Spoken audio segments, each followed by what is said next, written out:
നമസ്കാരം. സർക്കാർ രേഖകളിൽ നിന്നും എന്തിനാണ് കോളനി എന്ന പദം എടുത്തു കളഞ്ഞത്? എന്തുകൊണ്ടാണ് ഒരു കൂട്ടം സോഷ്യൽ മീഡിയ പ്രൊഫൈലുകളിൽ ഈ വാർത്ത കൂടുതലായി ചർച്ച ചെയ്തത്? സത്യത്തിൽ എന്താണ് ഈ കോളനി എന്ന വാക്കിനുള്ള പ്രശ്നം? നമുക്ക് പരിശോധിക്കാം. ഇൻഫോടൈൻമെന്റ് മലയാളത്തിന്റെ മറ്റൊരു വീഡിയോയിലേക്ക് എല്ലാവർക്കും സ്വാഗതം. ഓക്സ്ഫോർഡ് നിഘണ്ടു പ്രകാരം കോളനി എന്ന പദത്തിന്റെ നിർവചനം ഇങ്ങനെയാണ്: A country or area under the full or partial political control of another country and occupied by settlers from that country. അതായത് പൂർണ്ണമായോ ഭാഗികമായോ മറ്റൊരു രാജ്യത്തിന്റെ രാഷ്ട്രീയ നിയന്ത്രണത്തിന് കീഴിലുള്ള പ്രദേശമോ രാജ്യമോ ആണ് കോളനി എന്നത്. നിയന്ത്രിക്കപ്പെട്ടുകൊണ്ടിരിക്കുന്ന രാജ്യത്തെ ആളുകളായിരിക്കും അവിടെ താമസിക്കുന്നത്. ഒരു രാജ്യത്തിന്റെ രാഷ്ട്രീയ നിയന്ത്രണത്തിന് കീഴിൽ വരുന്ന പ്രദേശം എന്ന അർത്ഥമുള്ളതുകൊണ്ട് തന്നെ ആ വാക്കിന്റെ രാഷ്ട്രീയ മാനം എത്തരത്തിലാണെന്ന് നമുക്ക് മനസ്സിലാക്കാം. ഇനി കേംബ്രിഡ്ജ് ഡിക്ഷണറിയിൽ നിന്നുള്ള അർത്ഥം കൂടി പരിശോധിക്കാം.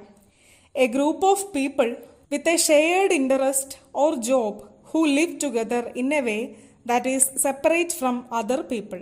ഒരുപോലെയുള്ള താല്പര്യങ്ങളും ഒരേ ജോലിയും ഒക്കെയുള്ള ആളുകൾ കൂട്ടമായി താമസിക്കുന്ന ഒരിടം എന്നർത്ഥം. എങ്കിലും മറ്റുള്ളവരിൽ നിന്നും അവർ വ്യത്യസ്തരുമാണ്. കോളനി എന്ന പദത്തിന്റെ വേരുകളും ചരിത്രവും നമ്മെ കൊണ്ടെത്തിക്കുന്നത് രാഷ്ട്രീയ അടിമത്തത്തിലേക്ക് തന്നെയാണെന്ന് ഇതിൽ നിന്നും വ്യക്തമാണല്ലോ. എങ്കിലും ആളുകൾ കൂട്ടമായി താമസിക്കുന്നത് എന്ന അർത്ഥത്തിൽ ആ പദം ഉപയോഗിച്ചുകൂടെ എന്നാണ് ചോദ്യമെങ്കിൽ നാം ജാതിയെക്കുറിച്ച് സംസാരിക്കേണ്ടി വരും. കേരളത്തിലെ കൂടുതൽ കോളനികളും സൃഷ്ടിക്കപ്പെട്ടിട്ടുള്ളത് ജാതി അടിസ്ഥാനത്തിലാണല്ലോ. അങ്ങനെ നോക്കുമ്പോൾ രാഷ്ട്രീയ അടിമത്തം സൂചിപ്പിക്കുന്നതിനേക്കാൾ മോശമായാണ് നമ്മൾ മലയാളികൾ കോളനി എന്ന പദം ഉപയോഗിക്കുന്നത്.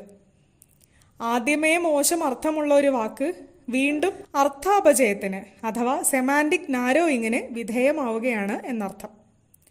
മുമ്പുണ്ടായിരുന്ന വിശാലമായ അർത്ഥത്തിൽ നിന്നും ഈ വാക്കിന് അപചയം സംഭവിച്ചു എന്നും പറയാം.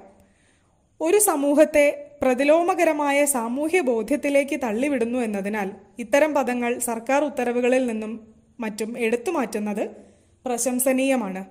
എങ്കിലും സമൂഹ മാധ്യമങ്ങളിലും മറ്റുമായി നമ്മൾ ഈ പദം ഇനിയുമായി ഉപയോഗിക്കും എന്നതും തീർച്ചയാണ്. ഇതാദ്യമായല്ല സർക്കാർ ചില പദങ്ങൾ പിൻവലിക്കുന്നത്. അന്യസംസ്ഥാന തൊഴിലാളി, വികലാംഗർ എന്നിവയെല്ലാം അത്തരത്തിൽ നാം ഒഴിവാക്കിയ പദങ്ങളിൽ ചിലതാണ്.